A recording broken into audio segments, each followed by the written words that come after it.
Hello everybody, welcome again to another episode of Build It, Drift It, Kill It. This time, if you haven't noticed by now, we are using the Aston V12 Vantage. And I don't know which stage of Kaido we're on. I think it's C, and I really don't want to screw up the commentary by going back to look.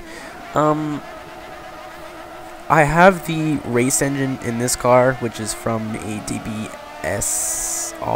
I believe, the DBS. It's the race version of the DB9. The first thing that you can notice, if you can hear it, I may actually just mute my voice here for a minute, is it sounds amazing. Oh my god, when I first heard this engine sound, I was like, I've made the right decision, because a lot of people on the forums had told me, watch this, watch this, watch this. Yay, yay. But a lot of people on the forums had told me that the race engine with this car, shut up phone, the race engine with this car was the best way to go. I said, oh, what the hell, we'll give it a shot. And really, this car surprised me in general. I thought it was going to be really super grippy and really uncomfortable to drive. But I was surprised. It's got about 600 horsepower, weighs about 2,700 pounds, so it's not that light, but not that, shut up. It's not that light, but not that heavy. Yeah, I was really surprised with this car. I thought this was going to be a mistake. I didn't know what I was getting myself into. But it pulls back from everything. It's just so much fun to drive. It's a very fast car, picks up speed really quickly.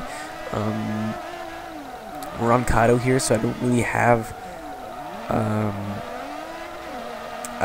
the means to push it to its limits of angle, and I do get beat by two people. I get beat by 2 points heroes, as I'm going to call them. Because of course I don't drift for points. It's just something I like to do on this side. Shut up, phone.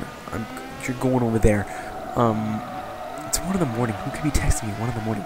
But yeah, if you guys have, because the car I believe is 250,000 credits. If you guys have about 300,000 credits to spend, I would definitely consider making one of these.